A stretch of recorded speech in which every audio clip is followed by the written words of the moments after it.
Welcome to the Coffee with Karen podcast, a weekly chat show discussing everything from holistic health to current affairs from a mental, physical and spiritual perspective. Get your weekly cup of positivity with a sprinkling of woo-woo.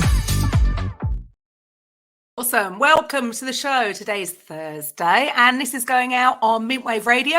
So you can ask Alexa for Mintwave Radio, or you can go to the website, KarenRobertsCoaching.com/Mintwave-radio. Listening live, take a look at the schedule for the rest of the week if you're watching or listening to it on a podcast. Again, you can see other podcasts on our network, the website /podcast-network, and download the app for Apple, Android. Please subscribe to any podcasts that take your fancy and follow any, or feel free to leave a comment. So today's episode is 126. And today we have ANDRÉ Paradis. He's a relationship coach, NLP coach, educator of effective communication strategies, workshop leader, public speaker, 2 times Amazon #1 best-selling author, and ordained minister. So today, boom, boom, boom. It was the last thing I was expecting. So we'll be talking about the dance of masculine, feminine energies that flow in nature. I'm your host, Karen Roberts, owner of Mintwave Radio Station and the Raising Vibrations podcast network. This is all about having a platform for coaches to get their message heard to the people who need to hear it. So, ANDRÉ, welcome to the show. Good morning, good afternoon for you. I understand, but it's still morning for me in Los Angeles. So, yes, hi, nice to be here. Absolutely fantastic.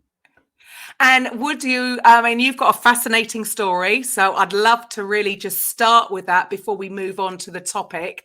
For the people listening, ANDRÉ, on top of being an educator, coach, artist, and definitely a people person, ANDRÉ has been a teacher and educator his whole life. He taught around the world, from Japan to Bangkok, and back in 2006, he started studying the male-female dynamics purely by accident. His discoveries were so profound that he soon immersed himself in research, and the teacher in him exploded, teaching to his amazing discoveries. Project Equinox, which we'll touch on later on, was born out of the need to pass this knowledge on to the world. So, where do we start, ANDRÉ? Can you share a little bit of your story, how you came to be doing what you're doing now? All right, so I'm going to try to make it a short story because it's a long story, and I, I'm a little bit bored of telling my story. Though it makes sense because then it explains how I get to be here and why you should even listen to me, right? As a man, as a coach, as a teacher, as a mentor. So in a nutshell, I was born in Canada, French Canadian, in a snowbank. I say it the wrong place in the world because I love the sun.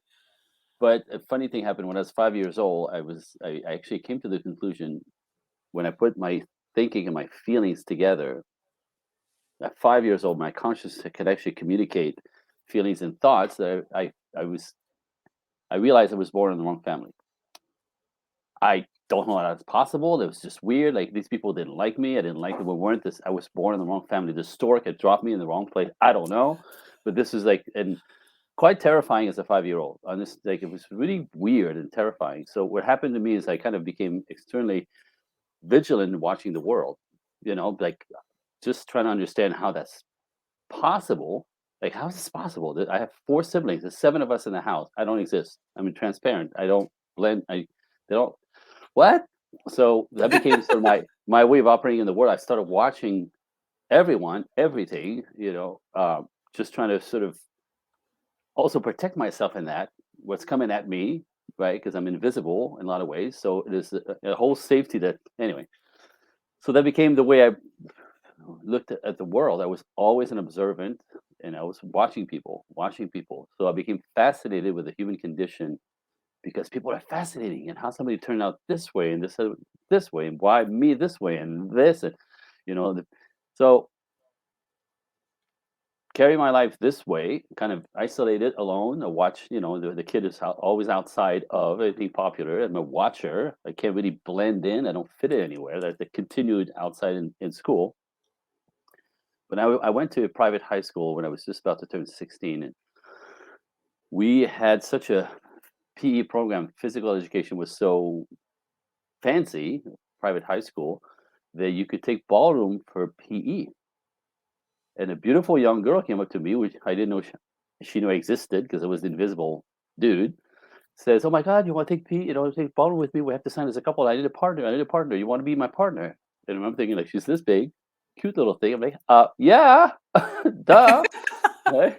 Like I'm a dork, right? And now I'm going to hold this girl in my arms in a dance class. Okay, whatever, sure. So a week later, we ended up in class, and this was what the first sort of revelation or gift or whatever you call it. I remember holding him in my arms. The teacher's on my right, about 10 feet away. And whatever he did, it was a male teacher, I could just copy it. I'd copy it, like instantly copy it. And it was more than bizarre. It was like I already knew this. And I could just like recall it like a memory. Like it was insane. So the gift, okay, the geek has some talent. I was good at nothing. I was awkward. So what happened is within 4 months, I went from geek to star. Because within 4 months in class, I became the guy that all the girls wanted to dance with because I got it right away. I could actually take him on the right instantly. I don't know how. I just owned it. I had it. I became the teacher's assistant, and all of a sudden, like we started doing shows in the school. We went on and performed outside the school. We started a troupe, and now all I could tell you is, in that first class, I think like I just came to life. There was something about movement and music coming together. Like singers are very aware of this, right? When singers like hit that note with the music, the rhythm, and that tonality, right? Often they start crying because it just vibrates and it moves your soul. Singers know this very well. Dancers also, good dancers will connect with that. So there's something about music and moving your body and vibrations matching that is incredible. Like if that's why dancers get addicted to dancing, because that becomes who they are, not what they do. So that's all I wanted to do. I smiled for the first time in my life, I think, in that class, and that's all I wanted to keep feeling. It lifted my spirit. It made me feel alive. So ridiculous, because how you can make a living in Montreal, doing ballroom dancing, right? No such thing. But I was obsessed. Like I said, there was nothing else that mattered. My parents hated it. I was supposed to go to school, become an architect. Okay, beautiful. Anyway, so by the time I turned 19, and really like things were really going awry within the household, and nothing is working, and we're enemies, I just took off. I got on the plane and flew across the country to Vancouver, just to get away from everyone and to get away from the snow. Because Vancouver, Canada has no snow. That was one of my prerequisites. I get there, and as I want to continue dancing, because it feeds my soul, there's no ballroom dancing in Canada, in Vancouver. Back east, where I was at in Quebec, it was everywhere. Every club, everywhere was ballroom dancing. It was so popular. That's what we did on Saturday nights. We went out with fake IDs, and broke into ballroom clubs to swing the old ladies around. Me and my buddy. It was ridiculous. Such rebels, right? Drinking orange juice and dancing with the old ladies. That's what we did. It's so much fun. So but it was everywhere. So back on the West Coast, no such thing. Ballroom doesn't exist. It's just like Arthur Murray, which is not what we do. Interesting. So I ended up in a jazz studio, jazzercise, jazz hands, Yeah. and headbands and leg warmers, right? And I remember auditing a class, looking through the window, going, "That is not what I do." Like an hour of conditioning, physical conditioning before you even start dancing. You know what I mean? We don't do this in ballroom. You change your shoes. You warm up a little bit, you go. So I remember thinking, okay, well, so I ended up taking a class, which kicked my butt. I was sore for 7 days, could hardly walk from the stretching. Never done that before. And then this challenge was like, this is kind of hard. I like a challenge. So I ended up taking class twice a week, and then 3 times a week. Now, within 3 months, this is again the insanity of my destiny, I think. It was a destiny. I didn't know at the time. But within 3 months, I got a scholarship, which means I get to train any class I want throughout the week for free. After 3 Brilliant. months of jazz dancing, you can't do anything. Like, I don't understand how that happened, right? I mean, really, you can hardly stand up straight. But I found out later that I have this skeleton. I have the perfect skeleton for the business. My legs, my feet, my turnout, like, my proportions, whatever. So, and I had a flair, so that people would encourage potential, and that's how it started. So, long story short, I ended up never paying for my training ever for about almost 5 years. I ended up in a ballet studio because you want to structure, ballet is the basic of form, strength, alignment. A very fancy ballet studio that nobody could afford. I go to audit one class, they take me on in a scholarship. It was crazy. So, and I realized we still had the idea of going to school. I was doing this because it lifted my spirit, but like, what am I going to be when I grow up, right? Like, that's still, right? What are you going to be when you grow up? Like, you can't make a living in this stuff. What can you? Right. So, so as this kept happening without me trying, and the doors are opening up and opening up and opening, it's pulling me that direction. I'm like, I don't know if I can hang with this kind of lifestyle. There's no security. I mean, it's kind of ridiculous, like. But then I thought, you know what? It's the signs are all there, really, since 16. There's a way to make this lucrative if you end up in the right places with the right connections. So anyway, I decided to give it 2 years. I thought, I'm going to try this for 2 years, see if I can make a living at this, see if I can do something with this, and if not, then I'll go back to school. I'm still young, whatever. Well, long story short, I ended up traveling to Los Angeles. Somebody from there, they used to come and travel up north to teach us in summer camp and whatever. So one of the teachers, one of the LA dancers, choreographer, would come up on a regular basis, asked me to come to LA to help him do his demo reel. So like actors, choreographers do the demo reel, the samples of their work and a reel they shop for gigs. So he says to me, he goes, come to LA, I need you to be dance captain. Of all the people he knows in Los Angeles, he wants me from Canada to come and be dance captain. Flattering. He goes, you can stay with me, bring your girlfriend, spend 2 weeks in LA, have fun, we'll do the stuff, and then you guys have a kind of a vacation and blah, blah. Okay, beautiful. So we drove down, got into LA on the Thursday evening, and the studio where we did the rehearsal for the choreography for his work, the studio we used that Saturday night had a party for dancers, local dancers. So all the people that I want to be part of are gathering together where we rehearse. You know what I mean? Like a dancers party in Los Angeles. These are working dancers, all my age, doing what I want to be doing for a living, but I'm Canadian. Anyway, so all I can tell you is my own Hollywood story. It's my life. So I'm at a party with my girlfriend. We're dancing. Hey, we're in LA. Hey, right? There's like 200 people. And then in the corner on my left against the wall, everybody's 25 years old. There's this old guy, 50 plus, looking at me. Right? So I'm thinking, we're a dancer, right?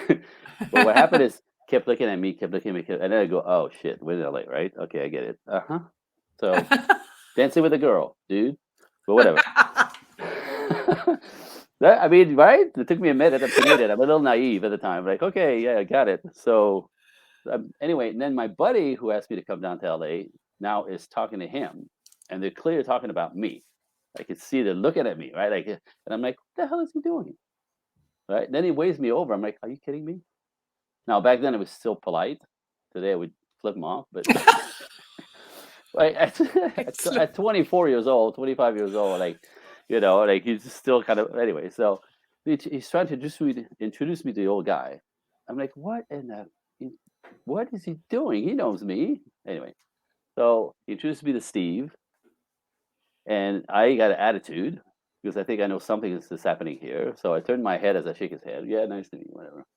So my buddy grabs me by the elbow, and the exit door was right behind me, and he throws me outside on the parking lot. He goes, listen, motherfucker. He goes, this is Steve Merritt. He's got a national show. He's looking for a dancer, and he likes you. How about you say hi to Steve, you idiot? Oh, okay. So, okay, different story. Right? All right. So I go inside, meet Steve, and he says, a national show. He says to me, again, story. He says to me, in Los Angeles, He says, I lost one of my dancers for the show. I've been auditioning for 4 months. I can't find anyone to replace him. However, you're exactly what I'm looking for. What do you say? 2 days in town at a party. This Hollywood story. I go, huh? He goes, yeah. So he says, we start rehearsal on Monday. This is Saturday night. I go, wait, so what's the show? Are you ready? He Go goes, on. The Man of Chippendales.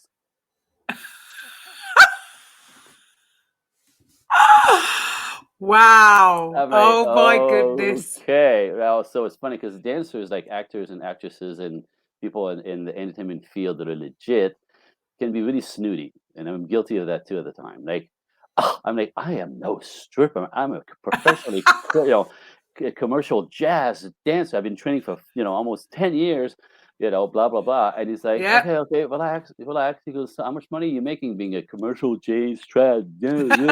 Right? And I'm like, damn it, he got me. He goes, I don't need you to strip. I need you to be part of the show. The strippers strips, the dancers dance, but you get to take your clothes off here and there, but you don't get to strip, right? You get to show your stomach and stuff. Like, you need to be in good shape. You're part of the show. You're one of the man. You have to look like a man, but you're not a stripper. You're just participating and creating the stage, the energy on stage. Everything is everything is a skit. Every number is a skit. Officer and Gentleman, right? Workout skit. Somebody's birthday, we put a woman on stage, and this is a whole big, huge production. It was actually an amazing show. So anyway, of course, I take the job. My girlfriend is like, go. This is what you want to do. We knew me and her was just a temporary thing. We'd known each other for years. It was just a summer kind of thing. We're going to be married or anything. And off I went on the road. I did that for a year and a half. Party, had fun, made a living at what I what I trained for. And that was my first professional job. But within about a year, a little bit over a year and a month. Well, so there was 4. We did 3 months, segments. So 3 months, 3 months. So by the fifth cycle, I didn't want to do this anymore. It was fun. It was crazy. Women, drugs, party, dancing for a living, no responsibilities. Everything's paid for. We get paid bunch, So easy life. However, easy life comes with, it's interesting. I understood the celebrity lifestyle then, right back then, as a young man, why everybody gets in trouble, because when you have fun every day, when it's just fun, party, fun, sex, drugs, rock and roll, drinking, dancing, party, fun, like sleep. That's all we did. No rent to pay, no phone bills to pay, no car payments. Everything was paid, right? We just stayed. Everything's covered. We show up and play day after day. Well, what happens when normal life is fun? This is fun. Then it gets normal, and normal is boring. So then you have to up. Sure. You have to up the fun factor, and then a couple of months later, you have to up the fun factor, and then up the fun factor. There's the danger. This is where it gets demented. This is why celebrities get in trouble, because they can't go in public, they can't go to the park, they can't go to the mall. You know what I mean? They have to hide from the world. They can't do anything normal, so they go from this mention to that mention. Their buddies, their pal, right? Their posses. They play pool. Then, of course, the girls come in. We have to get the girls in because a bunch of guys playing pool is boring. Drugs, alcohol at 10 o'clock in the morning. They work twice a month, maybe twice a year, some of them, right? They have all the money all the time, nothing to do. This is how it gets crazy. But you need more. Then it keeps upping. It keeps upping, right? So there's these horrible stories that are coming out right now with pedophilia, and that's all up. Yeah. Right? So, and I noticed that it's almost impossible, because it's almost impossible to stay normal, grounded in this kind of lifestyle. You can't. It just sucks you in. It just, I don't know anybody who managed to do it well. They look at the news, right? Like sure. Unless you keep yourself to yourself. The ones that keep themselves to themselves and stay out of that. But how many of them do that? And you don't hear from them. Is what happens. They pull out. They stop, like I did. So anyway, my point is, I moved to Los Angeles after all this. Fantastic. I learned. I realized I'm a very traditional. After that, on the that kind of lifestyle, I realized my brain is actually very traditional, right? I want to be married. I want kids and a family and a wife. If I continue this lifestyle, it's not going to happen. I'm going to be demented like one of the guys I've been doing for 5 years. My friend Kevin, he was a great guy, but I realized he was completely demented. He'll never be able to have a normal life. The way he sees women, the way he sees life, the sees will, it's insane. So like he twisted, no possibility of a normal life, and that's when I quit. So they're all like, God, you're so stupid. It's the best job in the world. I'm like, yeah, no, you be you. This is just a job, and I'm a trained dancer. I need to get back to training, right? I'm just dancing without training, right? You lose your rhythm, your timing, your finesse. Anyway, I fly back to Los Angeles. I get settled because I have money. I get settled, I get an agent, and I start auditioning. Movie, television shows, music videos are really popular, whatever the industry calls for. Which led me to dancing with Michael Jackson, dancing with Prince, dancing with Paula Abdul, Julio Iglesias, and like 1,000 people that came in and out in one-hit wonders type stuff. Traveled the world, was teaching at the same time because that's part of the business. You go perform, you come back in town, you teach. When you work with Michael Jackson, you come back in your studio to teach. The class is full. You're the guy who works you know what I mean? So that's the business. So we teach and we travel and perform, and we teach, we travel and perform, and So, fantastic life. I get to live, make a living at dancing. Who knew? Who knew? Right? So, really quickly in Los Angeles, again, I don't know if you want to have this question, but it's a long story. Go on. It's a fascinating story. You were in the flow from the beginning, following your passion, and things happened fast. And seemingly but then you chose to change. Well, it's interesting how life shows up, and it's what you do with it, right? And your value system, and sort of, I'm a thinker, so I'm always thinking and watching. Again, I kept watching. This isn't right. This isn't right. Look at Kevin. Poor Kevin. He's done, right? I don't want to end up like him. Like I'm watching. That's never changed. So I think I was back. I was in Los Angeles maybe 6 or 7 months. I was settled. I was teaching at 14 classes a week in various studios, in between job. I had my radar up because I wanted to find a woman, my woman, number one. Like I'd done all the craziness, right? I'm looking to be with one girl. So radar, in every class, like satellite dish, always moving, because I'm surrounded with 45 beautiful young girls all day long, I'm typically the only guy, the only straight guy. Right? This is easy. It's gonna be fine. And they're beautiful. They're thin. They're hot. Whatever. But nothing until my wife walked in. Oh. It was. I think it was a Monday, and the moment I saw her, I was cooked. I don't even know how to explain that. I was waiting for her. I was looking for her, and I knew that when I saw her that I would recognize her. I don't know what that came from exactly. I had a certainty about this. I knew what kind of character I wanted in a woman. I'd done all the crazy stuff, right? And sure enough, she turned out to be everything that I desired. So, but it took 2 minutes. I just almost like when I first saw dancing, like I'd been there already, like I knew this. When I saw her, this is my woman.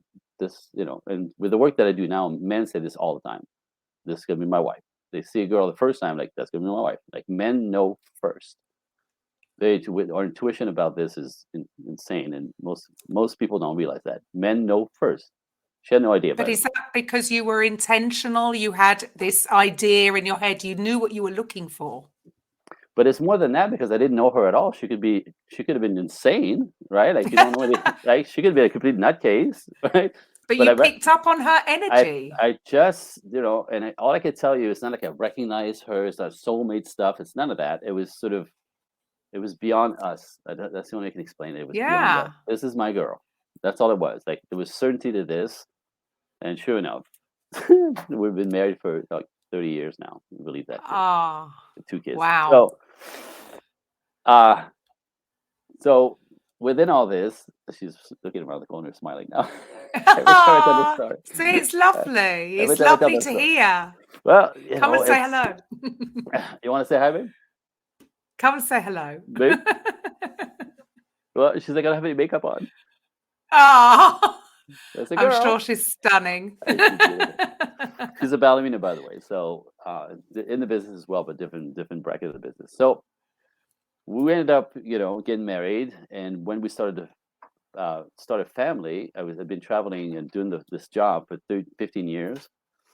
And when we decided to start a family, I was not going to be the absent dad. My dad was absent. My mother was absent. I raised myself, you know. So it was important for me. I knew how terrible that was. So it was more important for me to be present, to be here to raise my kids, to not be in Europe Mm-hmm. or somewhere in the world when they're in school. Like, you know what I mean? That was obscene. So I called my agent. I said, "Okay, so big news. I'm not traveling anymore. So give me some work in Los Angeles because I'm not getting on a plane anymore." She's like, "What are you talking about?" I go, I just said it. So go with it. These are my wishes. I'm gonna stay grounded unless it's in town. I'm not leaving. I'm not flying. I'm not going. I'm done with that. I'm not touring. Well, you're gonna just. I go. I know exactly what I'm doing. It's like you're gonna kill your. I know. But what I did is I opened a car business because I'm a car guy. My brothers, I have 4 brothers, and we're all car maniacs. So in Los Angeles, classic cars are everywhere. Back east, they don't exist. So I had that. I was like in La La Land here with the classics. I love classic cars, convertibles, right? So I opened an auto body shop, to make it a business where I stay grounded and making money, and then it would tap into my addiction with old cars and restoring old cars and owning old cars and having a business to produce all that. I thought it was a fantastic idea, and it was. Within a few weeks, within a few months, like the business exploded, and dancing literally came secondary. This is when I worked with Paula Abdul, by the way. So for 2 years, me and Paula, I was at the shop all week.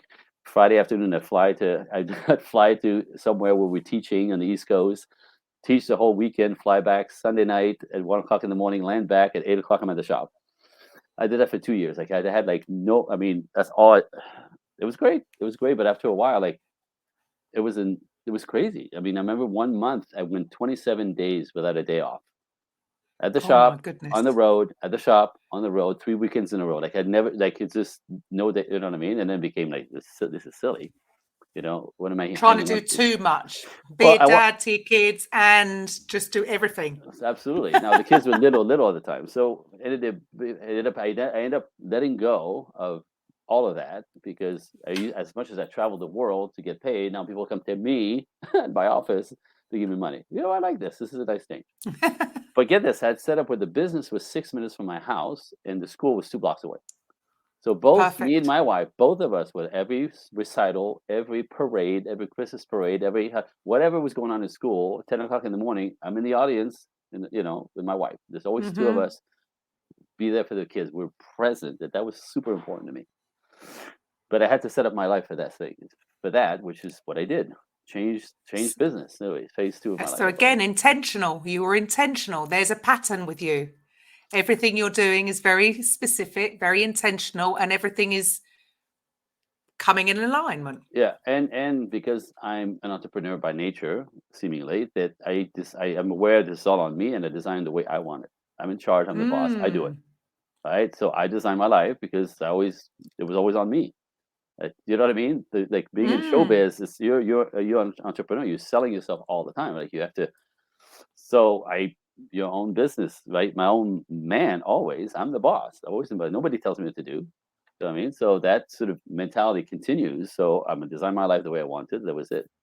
Now get this. So within all of this, because I'm a thinker and a watcher and never stop, I was also doing personal development my entire life since I was 23 years old. Personal development, business development, money development, personal development, what's wrong with me development, get your shit together development, right? And it's interesting that every type of personal development workshop always turns out to be about you, right? You want more money, you're thinking of the money. So everything always comes back to self, which is fascinating. So the discovery and the digging for 20 years, I was doing this like all the time. My friends are like, what do you mean you're in a workshop this weekend? Yeah, I'm learning to. They go, why? I'm like, what do you mean why? My life. I'm learning Yeah. some stuff. I'm managing everything I don't know. It's the stuff you don't know that's dangerous. This is also part of my work now, like in the realm of relationships, men and women. Is the stuff that you don't know that gets in your way that's dangerous. It's not what you think you know. So we'll Mm. talk about this in a minute. So in 2006, Mr. Workshop, Mr. Auto Body Shop, ends up in a work. I was in a workshop up north to raise the income on my business that I'd taken as far as I could with my knowledge. So I go and learn some more. Up north in San Jose, California, and a flight back to Los Angeles, I'd met this couple in the workshop, media workshop, and the lady says to me, "What are you doing next weekend?" I go, "I'm off next weekend." Why? She goes, "You want to come to a workshop? It's on me." I'm like, yeah. I just got out of a workshop 3 hours ago, and she's inviting me to one next weekend. Yeah, that's my brain, right? Especially if it's on her, right? Those things could be super expensive. So they go, wait, what's the workshop? And she goes, "It's called Understanding Women."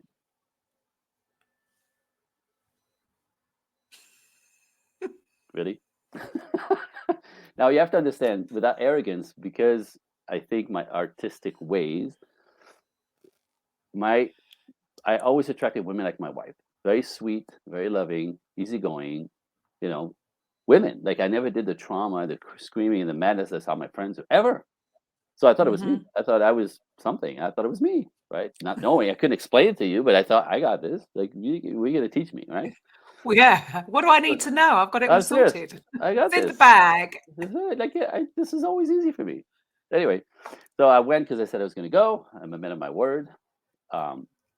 Thinking I just ruined my weekend over stuff because they're going to tell me to be nice and sweet and okay.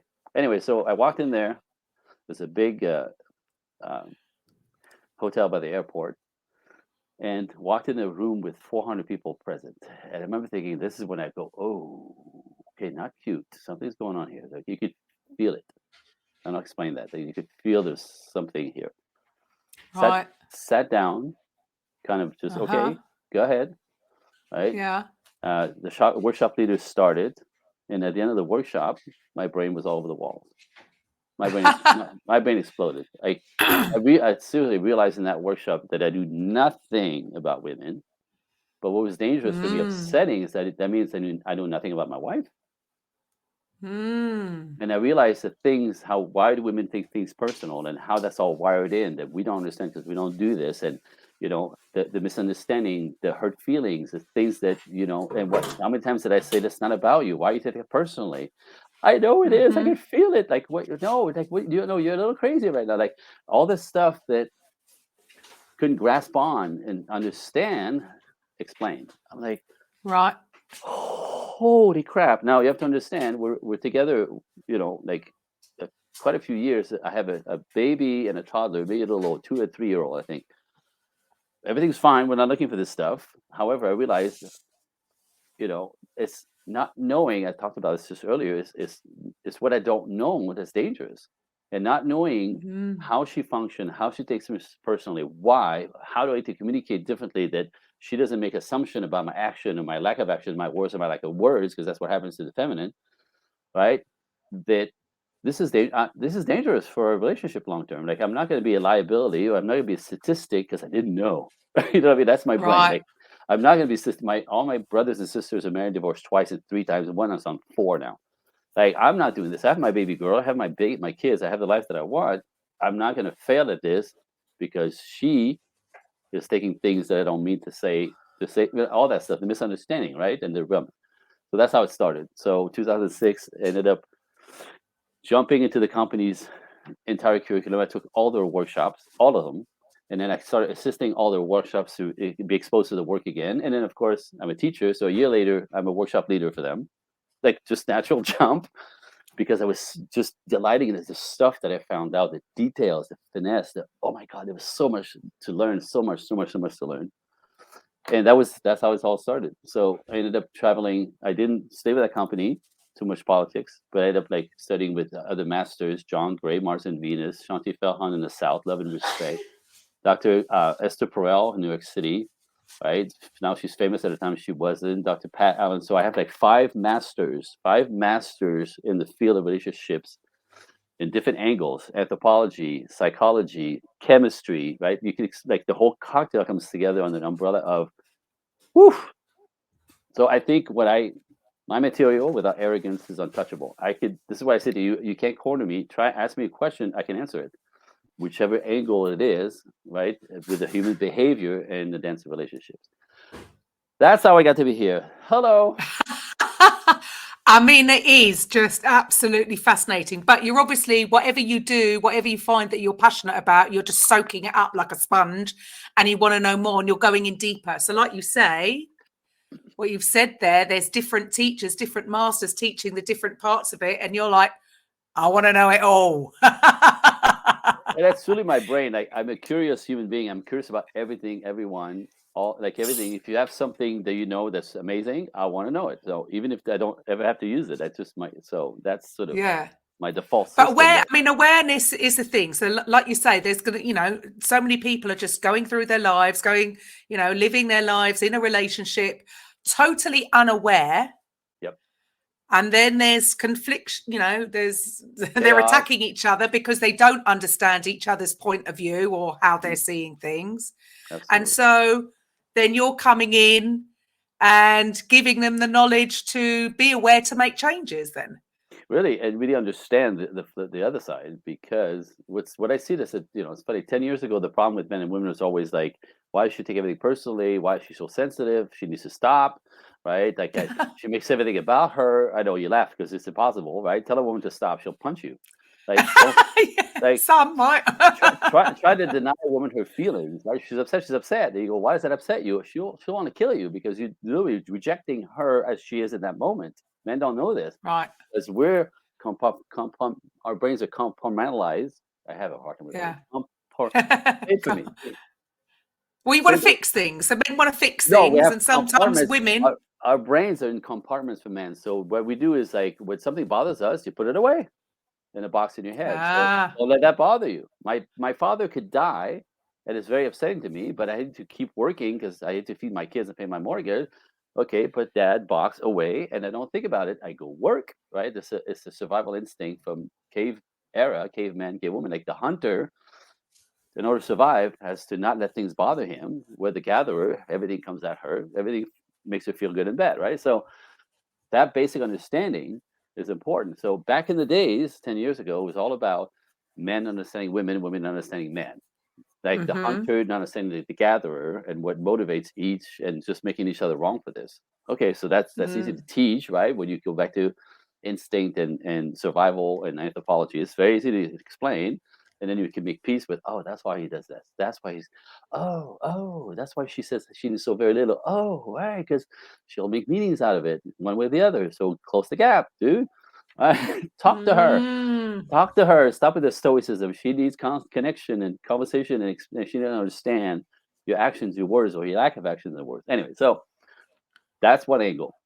But what happened about 5 years ago, I want to say a little bit, the past three, insane, and it's worldwide from what I see, is that's not the derailment with men and women. Now it's that equality crap. Because it's the world's gone mad. It's come from something, but they've taken it too far. Like everything, they see a problem, they make a decision. That's the problem, and then they go too far. It's like, whoa, hold on, come back. Right. Because everything, for me, like, I understand the difference between men and women. We're actually completely different, and that's the point. That's nature. Everything in nature, the masculine and feminine, is nowhere the same. They don't act the same. They don't behave the same. They don't carry themselves the same. They have different roles. It's complementary to survive, but they're not the same. But we decided we're smarter than nature, and we're going to bring men and women in equality, empower women, stronger, independent, and powerful, like a man. So masculine and women are better. Okay. Take the man and go, you're toxic, you can't, blah, blah, you can't control everything. So sweet, sensitive, vulnerable, passive. That makes a better man. Really? No. It does not, right? But the idea of equality, so on paper, it sounds good, right? Like equalizing the playing field so it's more fair. For business and money, absolutely. In relationships, no. It's terrible, and it destroys everything. This is why everybody's struggling, right? We make men into women, women to men. It's already difficult with nature. Now we go backwards. How's that going to work? It doesn't work, and this is disaster. So that's now the fires that I'm putting out. Like there's this madness has to stop, because it's destroying families. Period. Yeah. Creates divorce. But do you not think it's more political? I mean, because it is. It just seems like. It's absolutely a political pace, and really ultimately now, if people that call me, I don't care, because I know this from the research as well, right? There's a conspiracy to destroy the world as we know it, and the best way to do this, the best way to ruin any society, is to destroy the family system, Yeah. and that's what we're seeing, And right? Like divide and conquer. divide, and then divide in every way possible. Men, women, black, white. You know what I mean? Rich, Mm-hmm. poor, right? Yeah. Educated, uneducated, and then everybody's the enemy. And as long as we're fighting, the agenda is going on behind us and destroying like families. And when, like I said, when men and women can't come together and build healthy families, that then allows them to raise healthy children who can go into themselves connecting and be able to build healthy relationship with other humans as they grow up, then have the family of their own and continue having healthy children. When you take that apart, there's no more families, society disappears, falls apart. Yeah. Right? And 'Cause everyone seems to have lost their identity. I mean, oh dear, don't get me absolutely. started on the Oh, whole don't gender. get I mean, me going, right? it's just, oh, And like, come on. Like, why can't we celebrate our differences? Why well, have we all got to be you're the, trying to merge everybody into one, and we're well, just it confuses crazy. everything, and that's the point. That's actually the agenda. Call me a conspiracy theorist. No, I'm with you. I wear the badge with honor. We all know what's happening, Yeah. it's the kids that got sucked into the system at school because they indoctrinated when little, and in the Yeah, sure. universities, they're completely asleep with their both fingers up their nose. Right? The rest of us who have a bit of a brain just go, you guys, really? My daughter came home one time with, Dad, that's now 72 genders. And I mean, sorry. And I just like, I got purple, and she's like, don't worry, Dad, I don't buy any of that shit. Right? Oh, thank Like, goodness. that's my But this is girl. the thing. Your kids could be, it's not just about what they're getting from home and what their parents are teaching them, because if they're going away and the peer pressure and the teaching and everything, it's brainwashing, isn't it? This is where and it's all gone this- just crazy. But so if people want a happy, healthy relationship, there's nothing wrong with having that masculine energy with the feminine energy and coming together. Right? And again, What's so wrong in that? It goes back to what the topic and what I teach. Nothing I teach is my opinion. It's nature. I just teach nature. Right? We study nature, the system in nature. There's always in nature, everything is polarized. Everything that grows, everything that expands, everything that flourishes, right?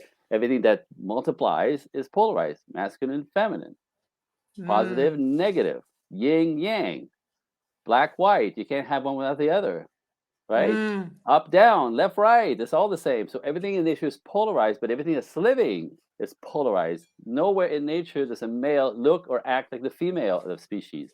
They're made. It's true, right? They're different completely to come together to procreate and make more babies. That is the point. Right. But somehow we're better than that. We're going to go against nature. Well, and with the price that I see, you can go against nature all you want. Like I'm like, you be you, right? You believe all that bullshit. You be you, that's fine. But don't force it down everybody else's necks. Well, not only that, that's one narrative, but the idea of like, you could be you, but there's a price to pay when you go against nature, and everybody gets a square in the face within 10 to 15 years. You go against nature, go girl, go boy, right? Then you're going to be talking to me and you go, God, I should listen to you 15 years ago. Right? I'm just saying, because you go against nature, it'll cost you, right?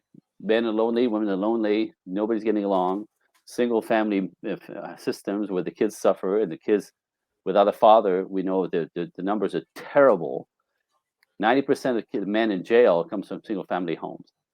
Mothers can't raise children. Men need their fathers to teach them, to raise them to be appropriately masculine, to use a proper use of force, right? Masculine is forceful, but there's a proper use of force. There's a toxic way, there's a non-toxic, right? Men calibrate young men. Men raise young men to be good men, to have character, to have to be accountable, respect, and all that stuff, to protect, to provide, to cherish women, right? That's men teach young men to do this. Without a father role model, these guys turn out to be like mothered too much. They become feminized. Yeah. They're literally castrated. They don't know who they are, and they act like girls. They talk like girls. They're sensitive like girls. They bitch like girls. Excuse my French, right? But and they don't understand why women don't want to be with them, because women that make a woman feel safe. You're softer than she is, right? And but they think they're better than the rest of the men. I'm sensitive. I listen to women. I'm kind. No, you're a bitch. right? Seriously, no, because they're very But it arrogant. has They're very it's just arrogant. been it's just everybody not wanting to offend anybody, and the problem is that it's being seen as a negative. And it just, everything seems to have been flipped on its head. And Yeah. if you have that outlook, then you're You're misogynist, or you're Yeah, this, yes, or you're yeah. that, and it's all gone crazy. It's nuts. If you don't adhere to that. So, Listen, I mean, in your opinion, you know, what is that would you say the number one problem why relationships are that's failing it. these days? That's it. That's it. Women are like strong, independent, and powerful. I don't need no man. And men are dangerous and toxic, and you can't count on them. They cheat on you anyway. So you go, girl. You know, build a business, make some money. You know, and protect yourself. Except that's fine, right? Again, that's in the culture. That's how we raise women to be first. Like, never mind. You know, marriage and kids. That's ridiculous. We don't do that anymore, right? You're so much more than that. How many times did I hear this? Women telling other women, "You're so much more than this." Nice. But what happened is, this is my life. Right? This is not a hobby. This is what I do. This I pay my mortgage, right? This is my business. That that women will go into blindly following their mothers, their culture, their teachers, right? And just go girl first and forget men and maybe later on. But by the time they get to be about 35, we now know that money and career does not make women happy. What No. makes women happy is relationships, love relationships, all the relationships around them. When that is in flow, women are happy. Money doesn't do it. And by the way, working like a man, fighting like a man, conquering the business world like a man kills women's health. So part of that Mm. stress, part of the stress that happens to women's bodies is you're not built for this kind of pace. Men have Yeah. testosterone. We're built for the race. You're not. You're jumping in the race, you know, like a Formula One race with engines and cars that go 400 miles an hour on jet fuel, and you step in the race with your Toyota Camry with 4 cylinders, and you think you're gonna, you know, you're gonna go and make some loops, but the engine's gonna blow up very soon. Yeah. And But this is this is now, if all you, ego. This is all well, ego. it's, I can do this. I can be like that. yep, I can be as successful in this environment. But nature will can't come and, women still be successful without being like that? Still being you true know, to themselves? but they get sick. They get physically sick. We now call that kind of lifestyle, like to have women in high stress level jobs and pushing and conquering, acting like men in the world. We call that now cancer training. It kills Yeah. your body. It kills your body. Chronic fatigue syndromes are stars, you know, and then you can't sleep or stay asleep. This is your nervous system jumping, and next thing you know, you develop some kind of disease. This is everywhere now. Absolutely. Basically, Absolutely. cancers and breast cancer is a huge one. It's all stress related. It's all lifestyle related. Not wired for this. So now Right. we're so so. My assistant is 27 years old. She wants 3 babies and a husband. She can't say that out loud. Women attack her. Girl, What? we gotta talk. There's something wrong with you. You're better than being a slave to some man, you know, and popping babies as some kind of Neanderthal. And she's like, "Can you guys just drop dead and fuck off?" Excuse my French. But like, can I be my life? Can I choose my own life? But it's so like, so she Yes. now can't say it out loud. She goes, you know, she's just out of universities and she can't say it out loud, so she has to be quiet And and not that's the say that. thing. It's almost, I suppose everyone's being conditioned to, this is how you should Yep, be thinking. This is what you should yep. be going into, and then they feel like they've got to go onto that, into that. If they, instead of, you know, like I said, like it's the women who don't want to do this and follow the tidal wave of this insanity are traitors to the sisterhood of independence. You don't need no man. You know, ladies, it's a Mm, disaster. Every one of my clients is actually kind of realized, I don't want this. I'm tired. I want to be loved. I want companionship. I want a man to take care of me. I want a man to cherish me. I don't want to come home to an empty house. I don't want to have to pay for everything. I don't want to be everything on me. I want to relax because that's what the And feminine I body think wants. everybody secretly wants that. Yes. It's all bravado. Yep. It's all bravado. Every human wants a companion, don't I they? know, absolutely. And there's a lot of data on this. Both men and women are happier, live longer, make more money, are more creative, are more fulfilled in life when they're in healthy relationships. Both men and women. Men want relationship as much as women want relationship when they, it's just that again the culture has everybody believe that men don't want any of this. Men just want to have sex. That's ridiculous. You guys, wake the hell up, Yeah, but right? that's the portrayal at the moment. If you're going to show up, as a masculine man, then that's how you are. Yep. There seems to be it's either one way or the other. There's no in between. You can still have the masculine energy and still actually respect a woman, but what's gone on? I mean, I know it's the youngsters coming up with. It's madness, but Looking, that's how watching.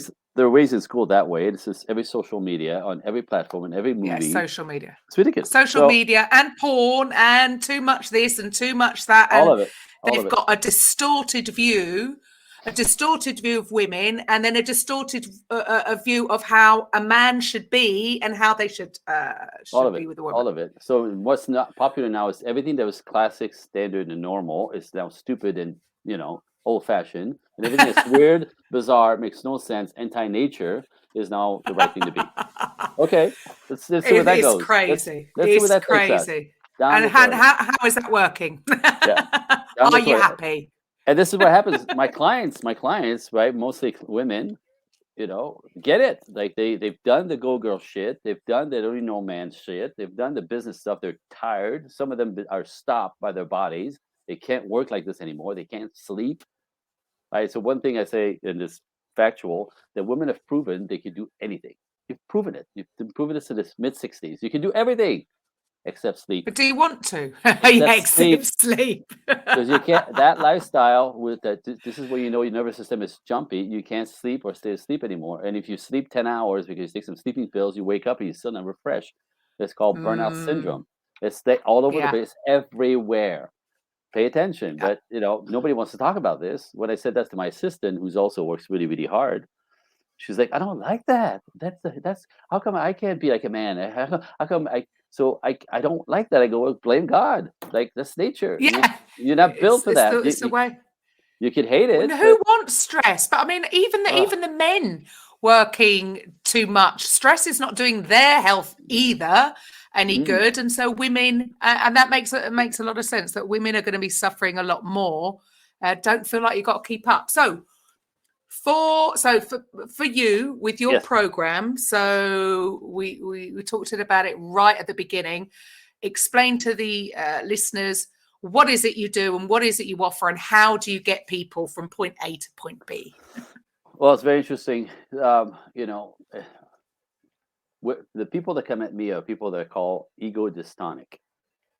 Well, I have a sense of that. Ego dystonic is you're a woman living like a man, like living through your masculine solely, because we both have both, right? Except a woman should live through her feminine more, and then her masculine is the other part of her that manages life and goes to work, right? So it's not a 50-50, and it's not it's 75-80 to 20-25, so you have to have, we both have both. But if my clients typically are ego dystonic, where they live mostly like men, and they have no access to their femininity anymore, and which derails them completely, ruins, and then just sort of destroys. It's overwhelming, and it kills them. And again, it kills relationships. Men don't want to be around that. Men are interested in masculine women. Hunters don't date hunters, right? That energy, your masculine energy is disrespectful to his. He's the man.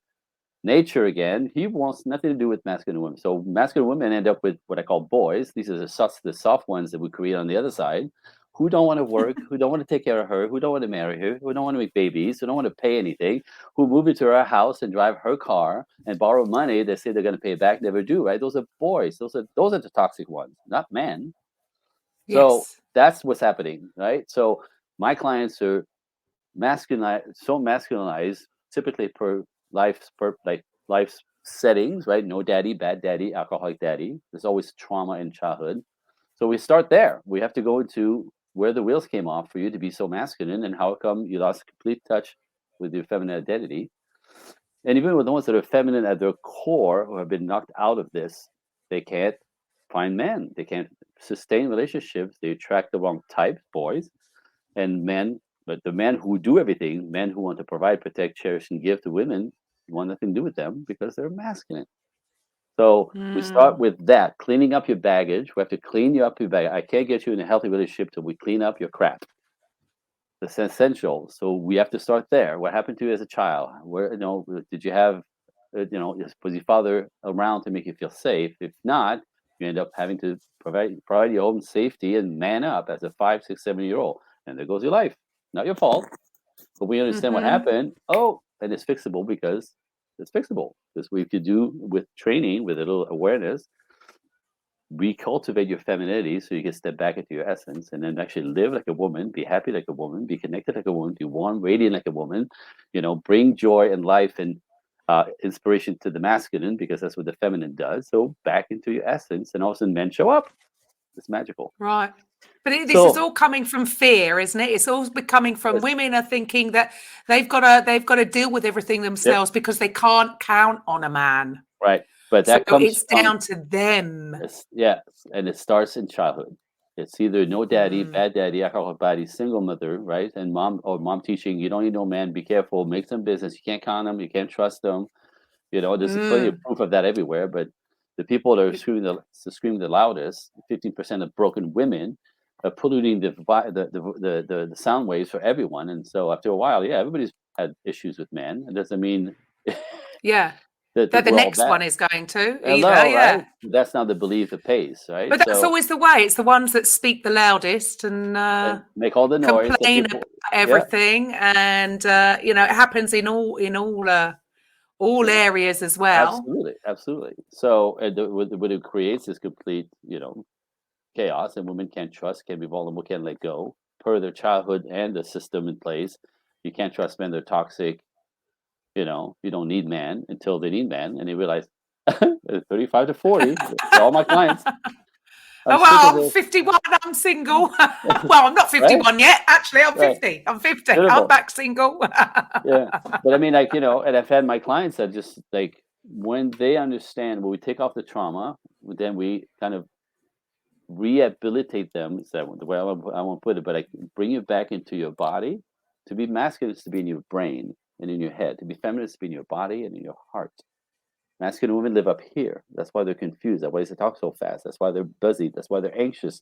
That's why they're overwhelmed. And they lose Yeah. track of the radar, which is in their gut, the divine radar to help you with life and know what feels right, what feels wrong, when you should pull to where we should. They get in their heads and they're completely confused and they try to explain their feelings with their logic, which makes them illogical. And we look at them like, And what the it hell is sounds wrong with her? crazy. It sounds crazy. They think they sound crazy as well. We all, right? And Yeah. it's that's you have to move out of your head if you're feminine and Yes. go into your gut and get into your body, and then that sort of brings the radiance of the feminine forward. So would take off the baggage, step into a bunch of small habits, daily habits, to get you back into your body, out of your head. Your energy changes. You start radiating. You're happier. You relax. Your muscles chill. Right, the tension releases, and all of a sudden, men smile at you.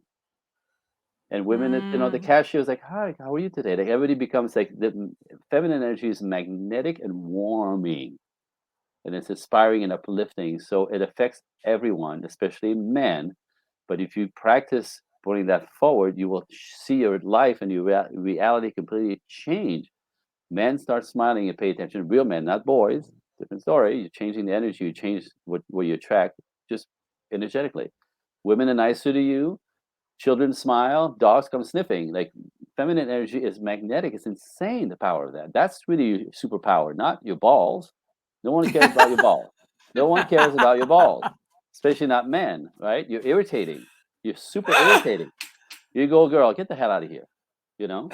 So my ladies, when I train them, I don't untrain them to be it's powerful, by the way, right? It's not what I'm saying. I'm not saying like destroy their masculinity or Yeah, everything they sure. build. That's not it. It's just this is overcalibrated, right? That you're like this, Yeah. you You're you're out of like balance, out of so now we sync. have to cultivate your femininity and know how to be which when at work. It's fine to be masculine. You need to be masculine. You're doing stuff, right? You're building, you're producing, you're competing. Fine. But what I say is, But this is my line: leave your balls at work. Leave great. your balls in the desk drawer, because you show up. Most of you with badass, I don't need, I'm all this. Walk around putting your balls in everybody's face all day long. And in the world, you go on a date, you put your balls in his face. I'm a CEO. I'm going ahead. I'm making 100K. That's not why he's there. That's not No. like, put your balls away. A man is looking for a woman. Masculine men who want family, children, and protect women are looking for the feminine energy, not balls. But Mm, nobody's getting this, seemingly. Like, nobody's getting it. Well, after all I've done, like, that's fine. Put that away. Leave that at work. Where's the woman? Let's cultivate the right. woman back. And again, my clients, within a year, as I told you, I'm ordained minister, right? I marry them quickly, Wow. because uh, they become such a unicorn in our culture, really, because they know how to be feminine. They know how to pull back. They know how to stop throwing their balls forward. They put them away, literally put them away when they don't need them, which is when in the world and dating. Men find them fascinating because feminine women are actually now rare, and they get taken off the market in a few months. A year later, they're married. And I have one in 14 months, got married and is now pregnant. That was her live stream. Before me, no dates, invisible to man, Right. masculine, masculine. Because they've got the wall up. They're on Of on the course, defense. the wall's up. If she's too masculine, is not looking up and not understanding how men connect, and not so. That's part of the training. Is after we get you back into feminine, right? Watch men react and the world react. The world changes around you because of what you're emitting energetically. It sounds bitty woo woo, but it's just what it is. It's But fantastically it is. It's simple. all energy. Yeah, It's and all then energy. It's all vibration. that's it. Everything we're all just energy. Everything is just energy. Everything is energy. In nature, everything that's happening is energy. It's energy. So your energy creates your reality. And these women now attract masculine men who want feminine women, and they go, "Where have you been all my life?" And they take them off the market. And these guys There want to you be go. married. They have their shit together. They have, they're confident. They have character. They want wives and children, and they put a ring on it. Like Right. it. So amazing. So my work is fantastic. Is like I go from women who are confused and sad and feel they're going to be alone the rest of their lives. And I go, no, no, you put the work in, you just don't know. Back to what we're talking today. You don't know how to be feminine. It's not your fault. Let's take the baggage off. And then you don't know anything about men. If you understand this, right? It's If all we're gonna, misunderstanding. It's it's all all, but more misunderstanding. it's like that. Women don't know what men want. What makes a man commit? You don't know.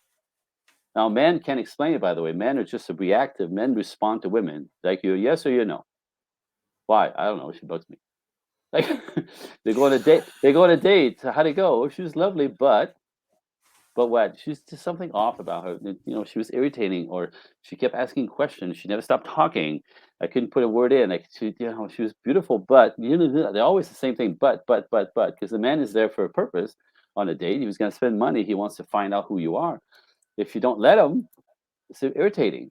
But women don't know this, right? They approach this like a job interview. I don't want to waste my I don't want to waste my time. So how do you do, and where do you work, and what kind of car do you drive, and do you like your mother? And he's like, fuck this. But women Oh, think they're being smart, not understanding a thing about men, the way men date, why they date, how they date, and how to build that dynamic and what makes them commit.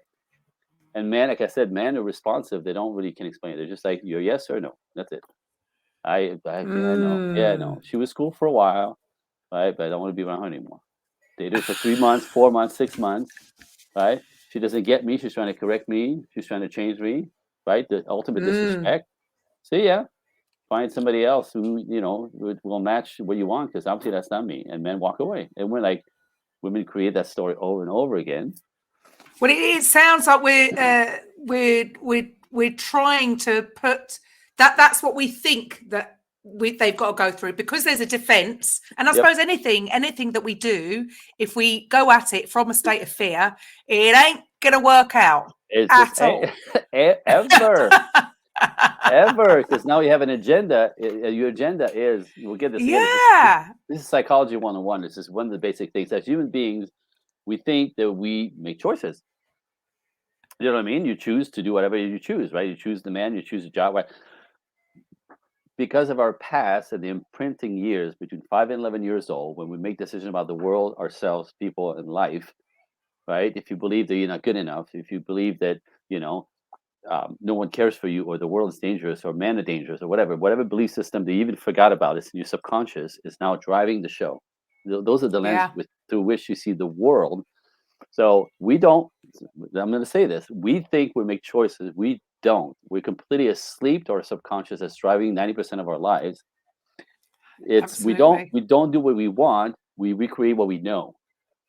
And this Yes. is why you find yourself in the loop, the same type of guy every single time. How come they're always douchebag? I always say, I don't want to commit. It's you, baby. It's you. You're attracting a type And because you are a type. that's it. You just, the hit. Yeah. It's the nail on the head. It's all, when we realise it's us that's got to get out of our own way. I admit it. I know. It's always you, I baby. know. It's always you, I baby. know. Right, I know. The common denominator, right? It's you. Yeah, It's not them. absolutely. It's not all men. Absolutely. It's not all women. Men do the same thing. It's not all women. It's you. So the smart one So kind of own realize. it. Own your shit. Well, yeah, the smart Own one it. get Step it. up. Yeah, the smart one get it. Like, oh shit, it's me, and they come look for help. Somebody like me, and then understand the crap, remove the baggage, learn to step into where they want to, the character they need to be to attract what they want, and then step into very clearly knowing what they want, the future that they want, companionship, marriage, kids, or whatever, right? Or just some people just want companionship, they want the marriage, but how do you make that happen? You have to know men. Men are the buyers, right? You're the sellers.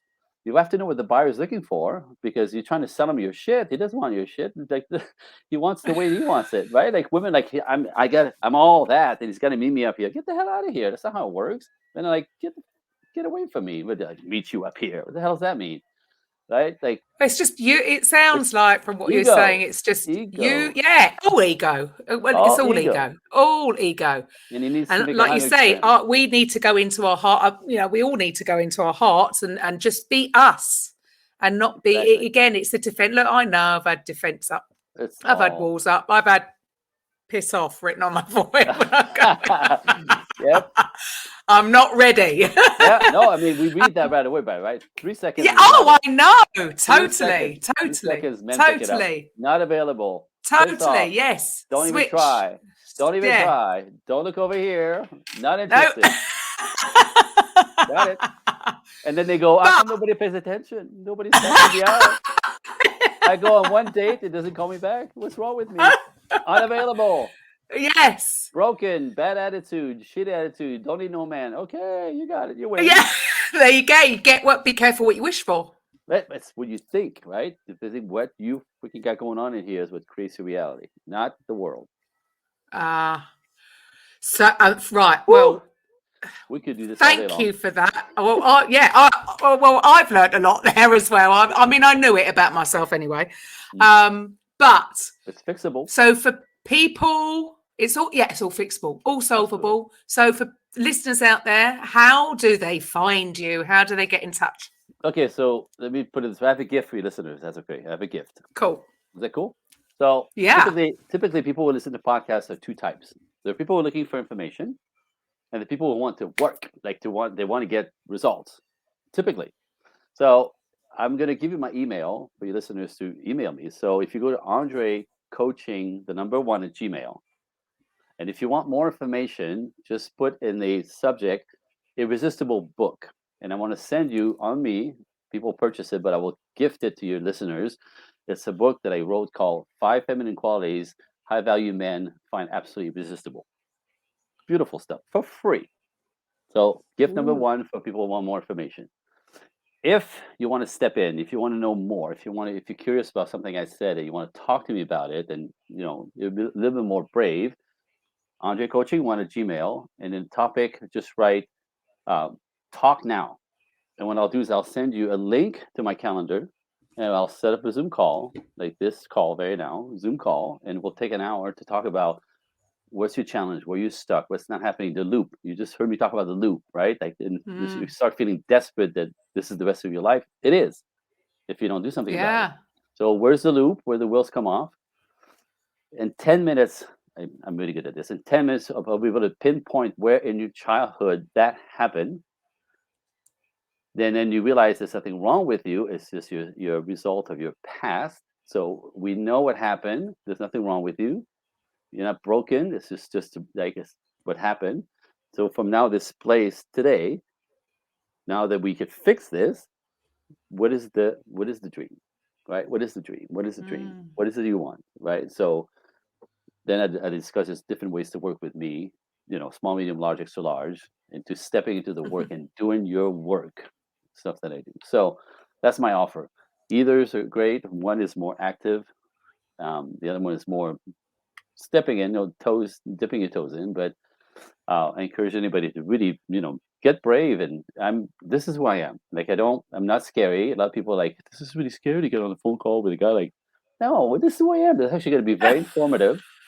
It's very informative. It's very fun because it's easy. It's just so easy, right? It just kind of explains. But we take it all so seriously. Everybody takes it all so seriously. It's your life, like chill. And I'm gonna tell you, for some people, that phone call changes their lives. The understanding of their lives, whether they're ready to step in or not, they kind of right to understand there's nothing wrong with you, as opposed to thinking there's something wrong with you because you're like whatever age and you still can't make this happen, and your mother's like, "What's wrong with you?" Everybody's like, like. There's nothing wrong with you. Like, so it's just a liberating phone call. So I'm encouraging anybody to do it. And like I said, we'll talk about it and see what you want to do. I mean, I'm busy, so I don't need to sell anybody or anything. I'm here. I'm offering this. Do you want it? Come and get it. And then if so, we'll squeeze you in somewhere because I'm busy, but it's really fun because in the end, I'm gonna tell you this: I'm going to Las Vegas at the end of next month to do a wedding. And I'm flying to goosebump every time I talk about this. Goosebump. I'm flying to Texas in the end of May to marry another couple that I started working with a year ago, like a little bit over a year. It's always the same thing. So that's what I live. That's for. Rewarding. That is what I can forget the business, forget the money. Like that moment, you take this man, you take this woman in front of God, from not knowing how to do this, being desperate and lonely, and thinking there's something wrong with you, to like understanding, learning, and doing it because now you get it. Well, you understand how that works, man.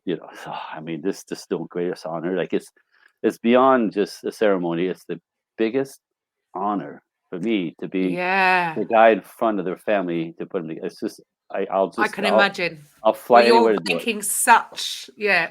You've just affected their whole life. So you're truly on purpose. But it sounds, your story, I love your story. I mean, we've spoken before. I love the fact Paula Abdul, my favorite choreographer. I just love that.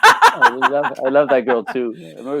Yeah. So I knew this was going to be an interesting, albeit some controversial, but I'm with you there. There's just too much on the. Come on, guys. Let's go back. My favorite thing to do is, I'm not here to tell anybody what to do and how to live. That's not my business. Not my job, right? But like, I want to sound the alarm.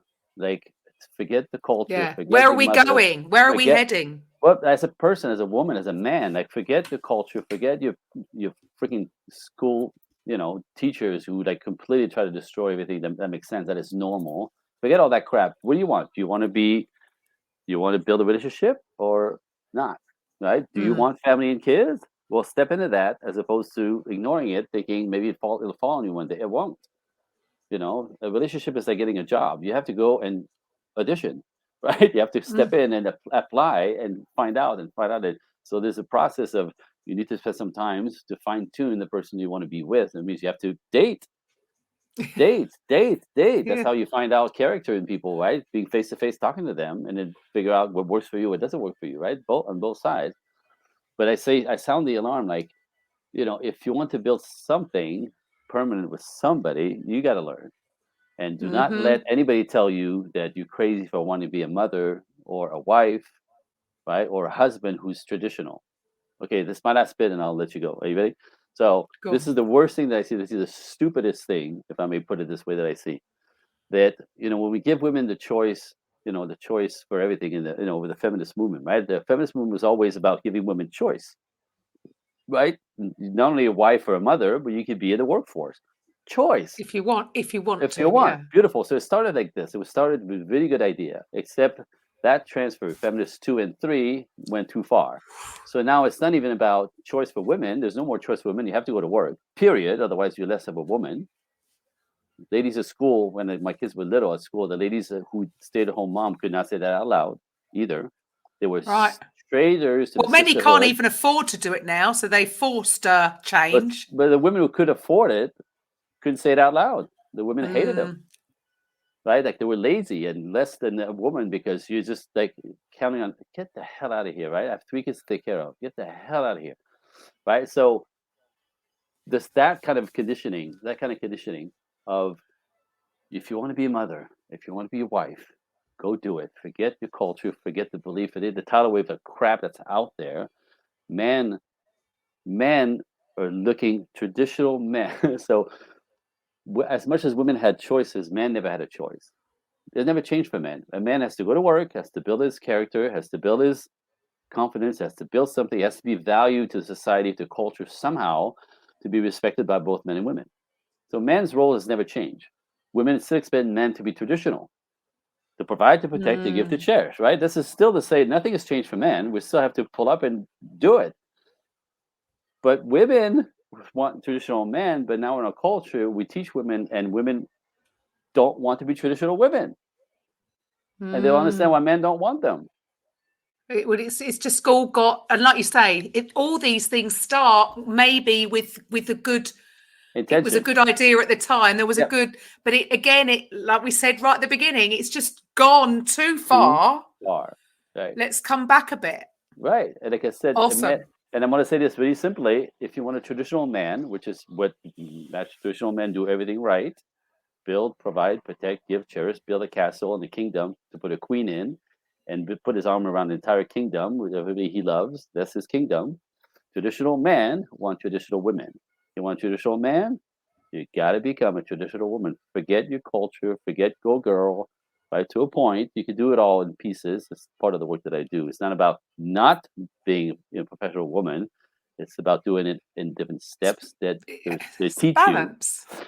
And it's balance. And a truly happy woman has it all. Family, relationships, and a career, all in balance, where she can be both able to be present, nurturing, not overstressed, and still contribute to society.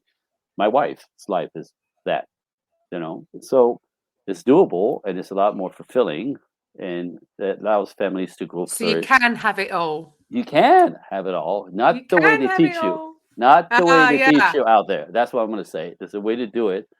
But again, ladies, right? You want a traditional man, you have to act like a traditional woman. So watch out with your party life, and like having fun like men and having sex like men, and that's all going to come to haunt you, because it's interesting. Women marry men for what the future that they could bring, right? A good guy who's on track you can see the future, right? He's got his life together, he's building a business, right? So his future life is appealing to a woman because he could keep her safe and the children safe and fed, right? So women look for good men for the projection of the future. Completely makes sense. But men look for women spas. Who are you? How many men have you been with? How many times have you been run through? Right? Because if you've been run through more than the Holland Tunnel, you're not wife material. Yes, right? and there'd be the... And then you're left behind, right? So that's, again, culturally, if you want a traditional man, be careful how you live, because your past will haunt you. This is what I do, right? I see it every day. So, I was young, I was stupid. That's an excuse. Men will hold you accountable for your past. You act like a hoe, you're not wife material. Even if you say if you're born again Christian, it doesn't count. It doesn't work. No, it's too easy to say. Your history is what I'm looking for, just like his future is what we've been looking for. I'm just saying. It's all out of whack. It's all out of whack. So we could do this all day long. It's been fascinating talking to you. Thank you so much for your time. I know you've got the rest of the day because you're over in LA. So have a wonderful day. And guys, I'll be back on Monday with Coffee with Karen. Bye for now. Coffee with Karen podcast, a weekly chat show discussing everything from holistic health to current affairs from a mental, physical and spiritual perspective. Get your weekly cup of positivity with a sprinkling of woo-woo.